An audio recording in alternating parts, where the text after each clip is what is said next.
ሮይቺ ያስደበረኝ እኔ በጣም ስለምወደው ድምፃዊ ሆነና እኔ ስለዘፋኙ ወይም ደግሞ ስለተናገሩ ሰው ምንም አላችሁም፣ ግን የሆነ ፊል አደረኩኝ። በጣም የምወደው ዘፋኝ ስለሆነ ሪስፔክት የማደርገው ዘፋኝ ስለሆነ አለው። እንዴት ናችሁ? እኔ ብቻ አይመስለኝም ፊል ያደረኩት፣ ብዙ ሰው ፊል ያደርጋል ብዬ አስባለሁ። ግን በጣም ብዙ ሰው ስለሚወደው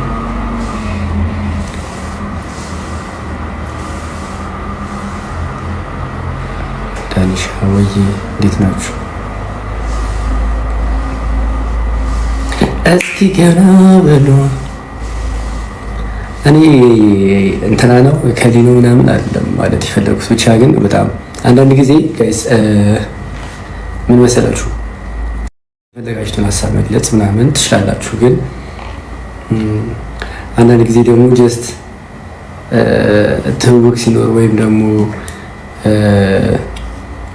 ማለት ሀሳብ መስጠት ከኔ ይጠበቅ። ምክንያቱም ሰዎች በተለያየ አንግል ያዩታል። ተረዳችሁኝ? በተለያየ አንግል ሊያዩት ይችላሉ። ስለማስብ ሀሳብ መስጠት እፈራለሁ። እውነት ለመናገር ይሄ ግልጽ ነው። ግን አንዳንድ ጊዜ ባይነካብኝ የምትሉ ሰው አለ አይደል? በጣም የምትወዱት የሆነ ቦታ የምትሰጡት ሰው። ለምሳሌ ከሴት ድምፃዊ አስቴር አወቀን በጣም ነው የምወዳት። በቃ ከምነግራችሁ በላይ በጣም ነው የምወዳት አስቴር አወቀን እና ማንም ሰው ምንም ነገር ትንሽ ነገር እንኳን ኮምፕሌት ያደረገው ሰው አልፈልግም። አስቴርን ከመውደድ የተነሳ ነው ብላችሁ በጣም ስለመወዳት እና ጀስት አሁንም ደግሞ ልክ እንደ ድምፃዊ በጣም ወደው ሰው ደግሞ ማፈቅራት ልጅ ነች። ሰው ከሁለቱ መለየት አልችልም። ቆይ ጋይስ ግን እናንተ እንደዚህ አይነት አጣብቂኝ ውስጥ ብትገቡ እንደምትወስኑት እኔ እንደው ማወቅ እፈልጋለሁ። የእውነት እንደዚህ አይነት አጣብቂኝ ውስጥ በላይፋችሁ ብትገቡ የምታፈቁ ወንድም ሴትም ከሆናችሁ የምታፈቅሯት ልጅ ሌላ ፍቅር ማነው የምታፈቅሯት ልጅ እንዴት ነው ማስረዳው? የምታፈቅሯት ልጅ ያለች እንደ አጋጣሚ ደግሞ የሆነ ሰው በማል ተዋውቃችሁ ያቺ ልጅ ያረገዘች የቀድሞ ፍቅረኛችሁ ያረገዘች የምታፈቅሯትን ልጅ ተው ብትባሉ ተዋት አላችሁ፣ ወይም ደግሞ የምታፈቅሩትን ልጅ ተው ብትባሉ ተዋት አላችሁ። ያን ያህል ቀላል ነው? ኔትወርክ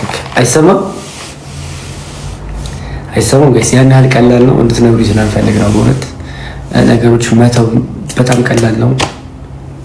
ስፔሻሊ ልጅ የያዘችን ልጅ መተው ለኔ ከባድ ነው። ልጅ የያዘችን ልጅ መተው ማለት ለኔ ትንሽ ከባድ ነገር ነው ብዬ ነው የማስበው። ዳንያችን ይላል ይህ ነበር አለብሽ ነው። እንዴት ነሽ? ሰላም አስታወሽኝ መተሽ ነበር ቤቴ እናሳ በጣም አስቂ ጽፎ በነገራችን ላይ እግዚአብሔር ከይሲሳጨስ ሲናገር ያስቀኛል። ገግመንበታል። እየተንቀሳቀስን ነው እንዴ? በጣም አሪፍ ነው። እኔ ስድብ የሚያምርባት ቢታዩ ልጅ ሳደብ ምንም ብትል የሚያምርባት ኮል ደግሞ እንጃ እስካሁን አንተ እንዳይዩት ማለት አሬኛ እኮ ምክክር ነው እኮ ስድብ ነው ትግስደ አሁን የምትመክረው አመካከር ራሱ ለኪ ቃል የምታረጋቸው ስድቦች ላይ ፈኔ ያረጋሉ ነው የሚለው አንድ ያረጋቸው። እንዴት ነሽ? በእናትሽ ምን ላይ ነሽ? ጌም ላይ ነሽ ወይስ እያወራኋቸው ነው? ጌም ጀምራል ከደቂቃ በኋላ ታብታብ ያስደረኩ አለው። ዛሬ እፈልግሻለሁ። ነፍ እንትና ጊፍተሮች አሉ ባላው። እሺ ወንድም ንገር ይመች ዳንዬ። እሺ እንጨርሰን እኮ ጃይስ እየተወያየን ስለሆነ ነው ጌም ያልገባሁት። እናንተ በህይወታችሁ እንደዚህ አይነት አጋጣሚ ቢፈጠር ብታፈቅሯት ልጅ እያለች ከዛ ደግሞ ሌላ ልጅ ብታረግዝባችሁ ምን ታደርጋላችሁ እንዴ? ይኸውላችሁ ያረገዘችልኝ ልጅ እኔ ያረገዘችልኝ ልጅ የድሮ ፍቅረኛ ነች። ከዛ ደግሞ አልፎ አሁን ላይ ሁለት ሰው ማፍቀር አልችልም። አንድ ልብ ነው ያለኝ። አንድ ልጅ ነው ላፈቅር የምችለው። ቲቲ ታይትል ጊፍት የወላሽልኝ ነው። ስሙኝ፣ አንድ ልብ ነው ያለኝ። በአንድ ልብ ሁለት ሴት ላፈቅር አልችልም። አንድ ሴት ነው ላፈቅር የምችለው። ጽጌን አፈቀርኳት። በመሀል ደግሞ የቀድሞ ፍቅረኛ ያረገዘች። ስለዚህ አሁን ላይ ሁለቱንም መተው አልችልም። ምን ትላላችሁ? መተው ይቻላል? እናንተ ብትሆኑ ትተዋላችሁ? ማንን ትተዋላችሁ? እናንተ ብትሆኑ ያረገዘችላችሁ ወይስ ደግሞ የምታፈቅሯት ልጅ ማንን ትተዋላችሁ? ንገሩኝ። እቺን ብቻ መልሱልኝ። ያፈቀራችሁትን ልጅ ነው ወይስ ያረገዘችላችሁ ልጅ ነው የምታዩት? እንደዛ ሳይሆን ልብ ከሚለን እንደዛ ይሻላል። እንዴት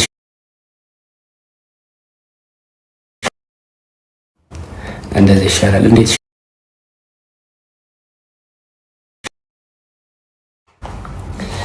ጽጌን ብቻ ነው ማፈቅራትን ልጅ ያረገዘችውን አላረገዘችም እንዴ? እንዴት አወቅ እንዳላረገዘችው? ያፈቀርኳትን ልጅ ያረገዘችውን አያችሁ ጋይስ። እኔም አሁን እዚህ ጋር ተምታታብኝ። ገባችሁ አይደለ? የትኛው እንደሚበልጥ አላውቅም። እሺ እንዲህ እናድርግ፣ በቃ በቁጥር እናድርገው። ጀስት በብዛታችሁ ማለት ይሄ ነው ውሳኔ ሳይሆን ግን ማጆሪቲው አብዛኛው ሰው ምን ይላል የሚለውን እንዲህ አብዛኛው ሰው ምን ይላል የሚለውን ለማየት ሁላችሁም ማፈቅራትን ልጅ ነው አብሬያት የምሆነው ካላችሁ አንድ ቁጥር ጽፉልኝ ያላችሁ። አይ ያረገዘችን ልጅ ነው አብሬያት መሆን ፈልገው ካላችሁ ለቁጥር ጻፉልኝ። ማፈቅራትን ከሆነ አንድ ቁጥር፣ ያረገዘችልኝ ከሆነ ሁለት ቁጥር። ማፈቅራትን አንድ ቁጥር፣ ያረገዘችልኝ ሁለት ቁጥር። ማፈቅራትን ያረገዘችላችሁ ሳታሳዝናችሁ አልገባኝም። እንዴ ቆይ ጋይስ ስለ ትልቅ እርግጠኛ ሆኜ አልሆነም ሆኗል ለማለት አልቻልኩም። እናንተ እንዴት በዚህ ልክ እርግጠኛ ልትሆኑ ቻላችሁ? ታው አስመርመራት ይሻላል ወይ ይሻላል? ማሚ እናንተ ምንድነው እንደዚህ እንድትጠራጠሩ ያደረጋችሁ ነገር ማለት ለምንድን ያላመናችሁት? እሱንም እኮ ደስ የሚል ነገር አላት ጋይስ፣ በእውነት በጣም ደስ የሚል ነገር አላት። ጸባይዋ ደስ ይላል፣ ስርዓቷ ደስ ይላል ምናምን።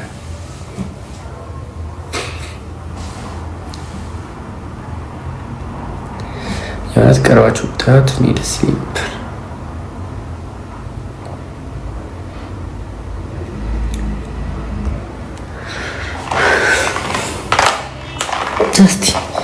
የሆነ ጊዜ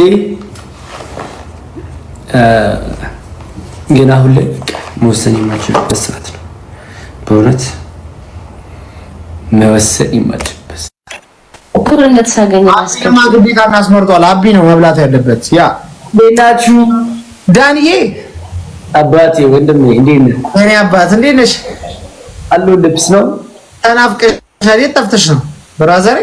ተጠፋፋል